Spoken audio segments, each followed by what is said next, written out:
गलवान हो या अमृतसर, सारा भारत अपना घर। लद्दाख हो या गुवाहाटी, अपना देश अपनी माटी। मित्रों, आज हम सब लोग अपने भारत के वीर जवानों के श्रद्धांजलि समारोह में उपस्थित हुए हैं। साथ ही आज का कार्यक्रम चीन के द्वारा जो उत्पादित वस्तु हैं उसका बहिष्कार करने का संकल्प लेने का है। मित्रों, हम सब जानते हैं कि जब जब धरती पर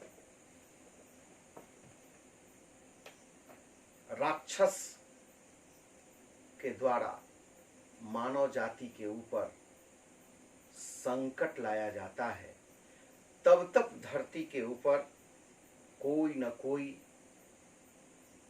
महापुरुष जन्म लेकर के और उसका विनाश करते हैं। ईश्वरीय रचना में पूरे ब्रह्मांड के अंदर सबसे विशिष्ट रचना यदि कुछ है तो वो है विवेकशील मनुष्य की परमात्मा के द्वारा रचना करना। मित्रों, इस मनुष्य के शरीर जो विशिष्ट रूप से परमात्मा ने बनाया है, लेकिन उस शरीर के अंदर भी जो मस्तिष्क है और आत्मा है उसका बड़ा ही महत्व है। वैसे ही संपूर्ण धरातल पर, पूरे धरती पर जो भारतवर्ष की रचना परमात्मा ने की वो एक विशिष्ट रचना है।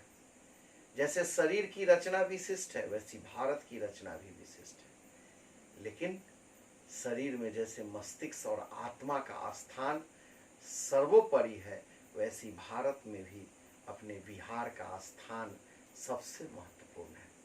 मित्रों, हम जानते हैं कि जब जब धरती पर राक्षसों ने अत्याचार किया तो भारतवर्ष ने उसको समाप्त करने के लिए नए नए तरीकों से अपना कदम आगे बढ़ाया।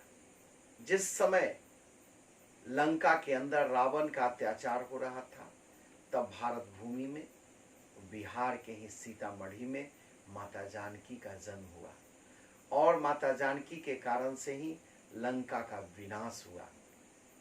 कालांतर में जब सिकंदर ने पूरे दुनिया के अंदर रक्तपात की, खून की नदियां बहा दी, ऐसे समय में सिकंदर के बढ़ते हुए अत्याचार को रोकने के लिए इसी बिहार के पाटलिपुत्रा में आचार्य चाणक्य और उनके शिष्य चंद्रगुप्त ने एक रचना की और उस रचना के कारण से जो एक संकल्प हुआ, उसके कारण विश्व विजेता सिकंदर भारत में कदम भी नहीं रख सका। परिणाम हुआ कि नदी के उस पार से ही उसको वापस लौटना पड़ा और न वो अपने घर तक पहुंच पाया, बल्कि भारतीय वीरों ने जो उसके शरीर के ऊपर जो आघात किए थे वो रास्ते में ही मारा गया। मित्रों, बिहार की भूमिका को हम लोग समझ रहे हैं। साथ ही जब कालांतर में हम लोगों ने देखा कि धरती पर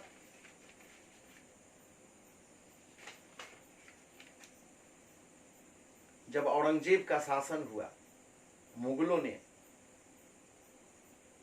भीषण अत्याचार किए, तब ऐसी परिस्थिति में इसी बिहार की धरती पर पटना के गंगा के किनारे गुरु गोविंद सिंह जी महाराज का जन्म हुआ और गुरु गोविंद सिंह जी ने अपने पिताजी को भी प्रेरणा दे करके, उनका बलिदान दे करके भारत के हिंदुओं की रक्षा की।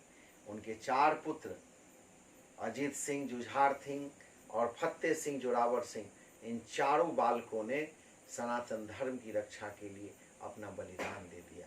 अंत में गुरु गोविंद सिंह जी महाराज को भी महाराष्ट्र के अंदर उनको मुगलों ने छुरा मार करके उनको बलिदान कर दिया।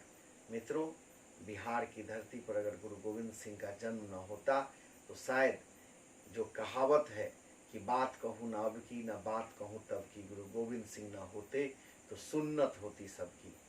मित्रों, निश्चित रूप से बिहार की इस मिट्टी के लाल ने भारत से मुगलिया साम्राज्य को समाप्त कर दिया। हम आगे चलकर देखते हैं तो 1771 से 1775 का जो कालखंड है उसमें मुसलमान और अंग्रेज ये दोनों मिलकर के इस देश के ऊपर अत्याचार कर रहे थे। ऐसे परिस्थिति में भी बंगाल के क्रांतिकारियों ने वहां से सन्यासी विद्रोह का सूत्रपात किया, लेकिन बंगाल में वह आंदोलन पूर्ण रूप से सफल नहीं हुआ, बल्कि 1771 और 75 की यह सन्यासी विद्रोह का सर्वाधिक सफलता बिहार की मिट्टी पर मिला है।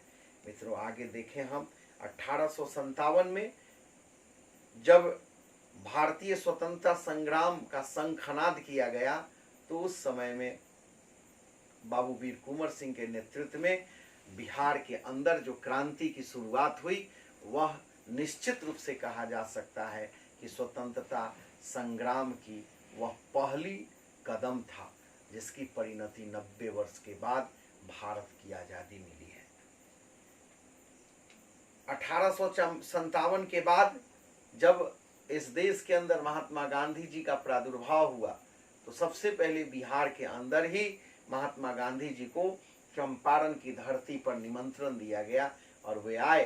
बिहार की जनता ने जिस प्रकार से चंपारण सत्याग्रह किया, उसमें अंग्रेजों की सत्ता को झुकनी पड़ी और गांधी को पूरे राष्ट्र ने स्वीकार किया।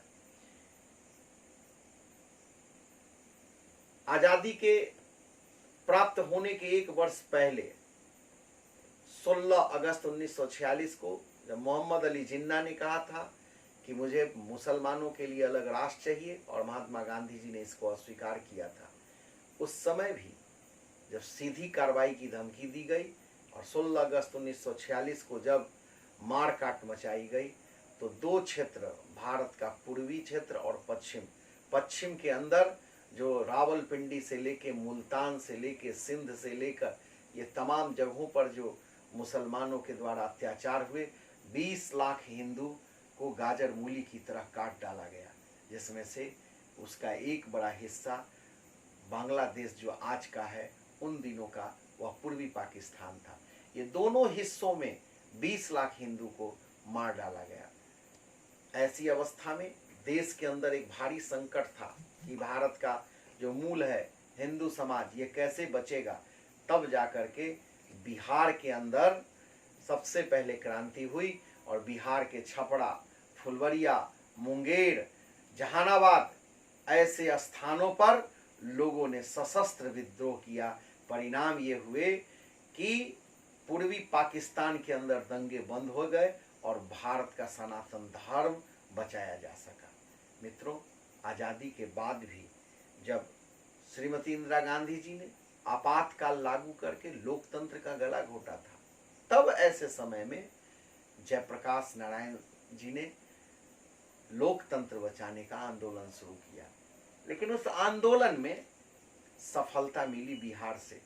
जब वो बिहार पहुंचे तब यहाँ के सपूतों ने, यहाँ के क्रांतिकारियों ने उनका समर्थन दिया और आपातकाल के समय का जो संघर्ष था वो चरम पर पहुंचा। परिणाम हुआ कि इंदिरा गांधी की सत्ता चली गई और देश के अंदर एक भारी परिवर्तन हुआ।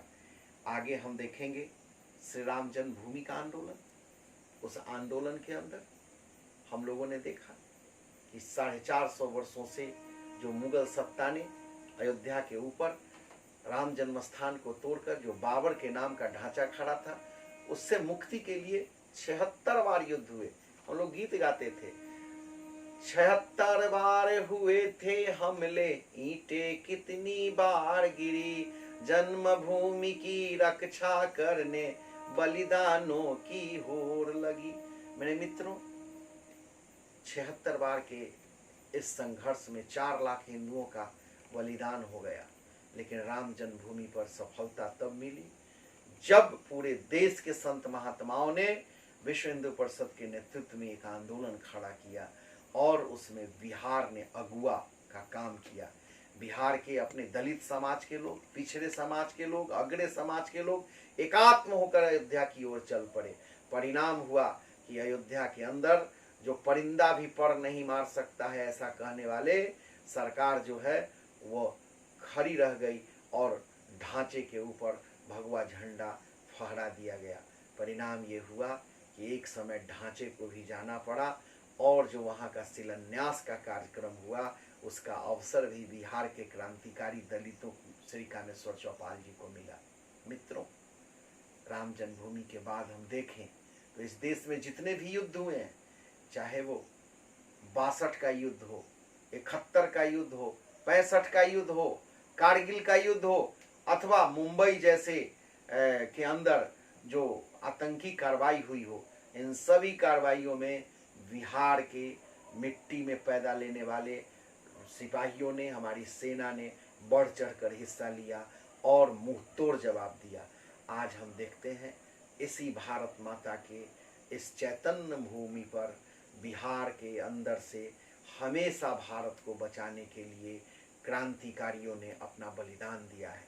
आज भी जब 15 जून को ये ड्रैगन, ये विस्तारवादी साम्यवादी चीन ने जब भारत के पीठ पर छुरा भोगा और एक और समझौता हो रही थी और उसने चुपके से हमारे निहत्थे भारतीय जवानों के ऊपर हमला बोल दिया, परिणाम हुआ कि हमारे 20 सैनिक बुरी तरह घायल हुए। परंतु बिहार रेजिमेंट के इन वीरों ने मरते मरते ड्रैगन के 50 सिपाहियों को निहत्था होकर के भी उनकी गर्दन तोड़ दी, उनकी कमर की रीढ़ तोड़ दी। आज पूरे दुनिया के अंदर इस बात की चर्चा हो रही है कि भारत के जो सिपाही हैं, बिहार रेजिमेंट के जो सिपाही थे, वो निहत्थे होकर के भी चीन के लगभग 50 सैनिकों को समाप्त कर दिया, अपना बदला लिया। आज पूरा भारत ऐसे भारत माता के सपूत बिहार के माटी के लाल पर अपना गर्व कर रहे हैं। आज वैशाली के जय किशोर सिंह हो अथवा समस्तीपुर का अमन कुमार राय हो, छपरा के हो, भोजपुर के हो, ये तमाम लोगों ने यह सिद्ध किया है कि भारत के रक्षा का जब जब कोई श्री गणेश होता है, आंदोलन होता है, उसकी मोर्चा होती है, तो बिहार सबसे अगुआ हुआ करता है। मित्रों, जिस प्रकार का बलिदान देकर हमारी बिहार की माटी ने भारत को बचाया है, हम सभी इस प्रदेश के कार्यकर्ता संकल्प करते हैं कि आज भारत चुनौतियों से घिरा हुआ है। ये कैसी चुनौतियां हैं?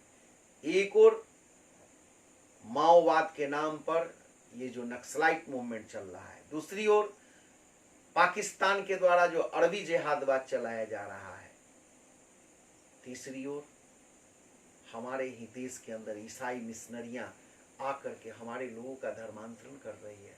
बांग्लादेश के अंदर से घुसपैठ हो रहा है। हमारे कृषि का, हमारे धर्म का आधार गोवंश की हत्या की जा रही है। नकली नोट चलाए जा रहे हैं। हमारे देश के, हमारे भोले भाले लोगों को बहला फुसका करके वेश्यावृत्ति में बांग्लादेश की ओर धकेला जा रहा है। नेपाल के अंदर से हमारी बहनों को ला करके विदेश में भेजा जा रहा है। ये सभी समस्याओं का समाधान एक ही है कि भारत जो चुनौतियों से घिर रहा है, इस मोर्चे पर हमेशा से बिहार की चैतन्य माटी ने जागृत होकर के मोर्चा लिया है। आज भी हम सब लोग इस इतिहास से प्रेरणा लेकर संकल्प लें कि भारत की सारी चुनौतियों का समाधान बिहार से शुरुआत होगा। आइए हम संकल्प लेते हुए चीन के इस छद्म धोखे से किया गया जो हमले थे, उसमें हमारे वीर सैनिकों को हम श्रद्धांजलि दें, उनकी आत्मा को परमात्मा शांति दे, तथा हमारे सेना चीन के बॉर्डर पर लड़ रहे हैं, हम घर के अंदर लड़ेंगे। हम अपने पैसों से अपने भाइयों को, अपने बेटों को सीने में गोली का पैसा नहीं देना चाहते। इसलिए हम सब लोग, एक एक व्यक्ति चीन से आने वाले एक एक वस्तुओं का बहिष्कार करें। चीन का सामान भारत का अपमान, चीन के सामान का हो बहिष्कार। भारत माता की यही पुकार। बहुत बहुत धन्यवाद। जय हिंद।